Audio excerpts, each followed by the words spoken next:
Right, boys and girls, so let's quickly look at question number 3, which is the spreadsheet.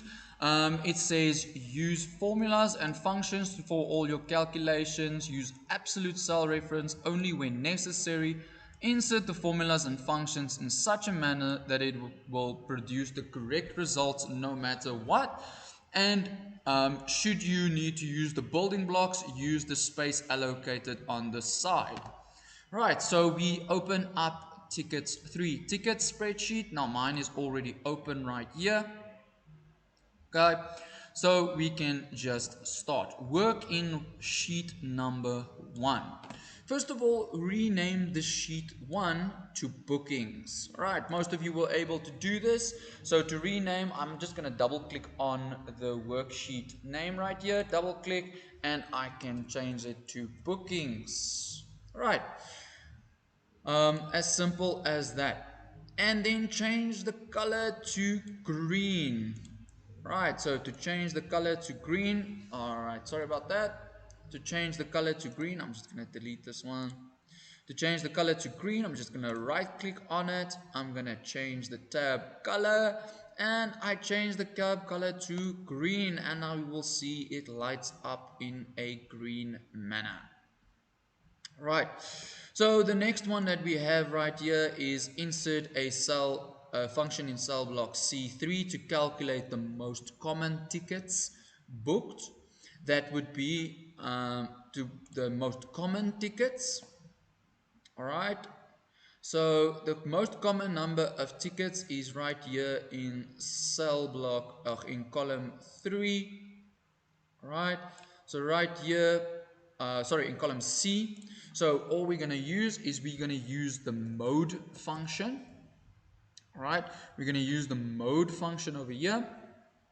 We're going to select our area that we want to take. And then we are simply going to press enter. And we can see that the most common number was number 3. Right. The next one that we have is insert a function in cell block C5 to determine the total number of people who will go to the matches against Scotland. Alright, so boys and girls, this is a difficult one, but it wasn't that difficult. If we want to find out total number, we are not going to use a count. We're going to use a sum if. So right here, the first thing that we need to do is we need to say equals sum if. Right, we want to say sum if.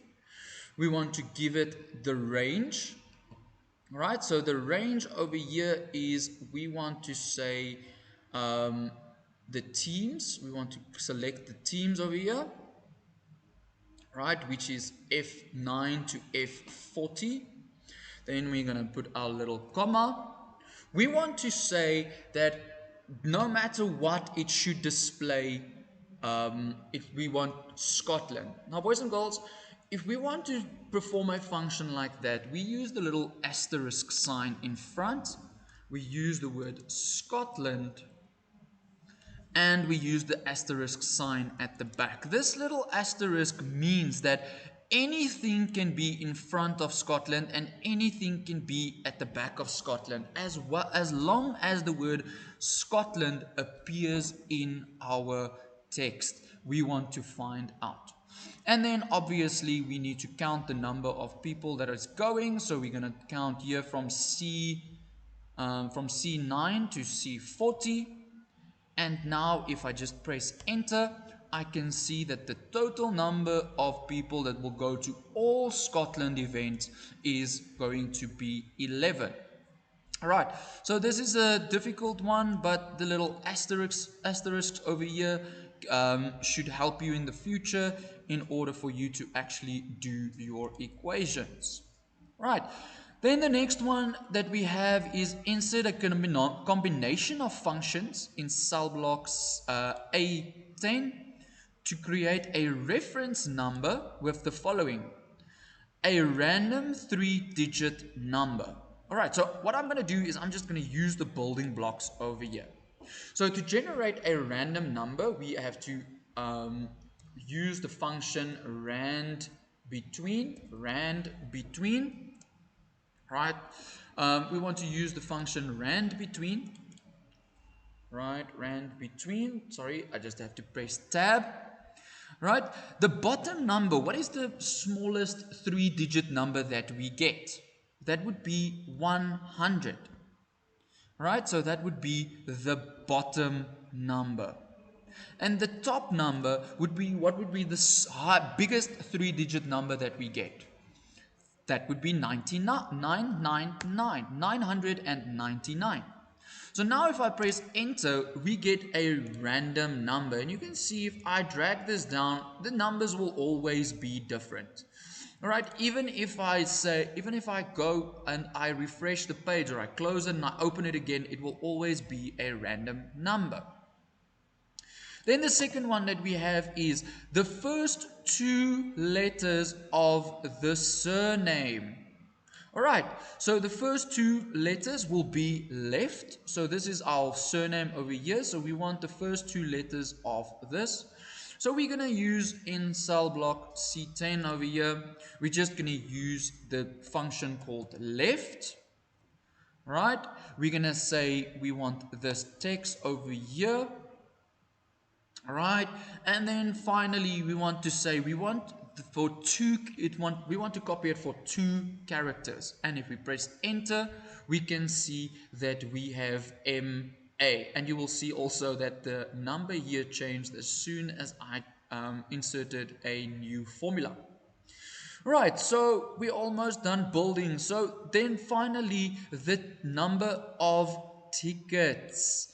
Alright, so to get the number of tickets right here, we just go here to the number of tickets, and I'm going to say we want it to equal to this value C10, and I'm going to say enter.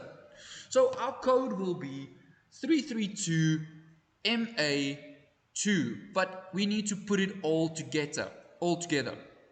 So to put it all together, I'm going to use a simple formula. I'm going to say equal concatenate. The first value will be this M9 or M10, sorry, M10. Then my second value will be MA, and my third value will be 2. Alright, so I have the number 332 over here, I have the word MA over here, and O10 I will be number 2. So now if I press enter, I will see obviously it recalculates this entire number, and I see a random number popping up, 545 MA2, and that is all that we need to do. Okay, that was a nice 5-mark question. So if you just knew how to do that, you remembered your formulas, and you just kept a cool mind, you'll be able to do that one. Right, then the next one says insert a formula in column J9 to calculate the total cost of tickets in South African currency. Right, so to calculate the total costs, we first need to go and we need to say a ticket, right? The price for a ticket right here is 216 euros. Okay, 216 euros. So we need to say 3 times 316 euros, and we need to multiply that with M1. Okay, so let's see. If we say equal I9 multiplied by C9 multiplied by M1. Alright, so that is my formula. So if I press enter now, I can just go down, I can reference all of it. Right. It doesn't give me the correct answer. That is because we need to use absolute cell referencing. If I go to this cell over here and I just click on the formula, I just double click on the formula, I will see that all of a sudden it calculates I10 multiplied by C10 and then it calculates M2, but there's no value in M2. So my first formula that I need to do is I need to absolute cell reference the M2, and we do that by, remember, pressing M4 or F4, and now I can press enter and I can drag it all down, and all of a sudden I get my calculations correctly. But we are actually not done. We need to display it in rand. Right, so I can just go and say currency, and I will see that my I will see that it will display the currency just like this.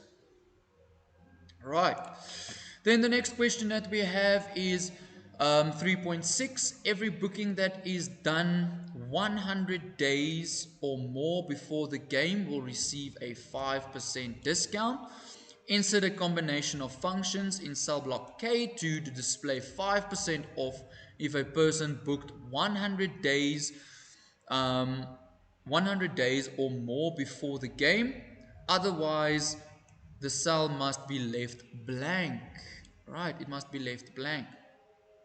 Right, so the first thing that we need to do is we need to find out what type of function we need. We need an if function.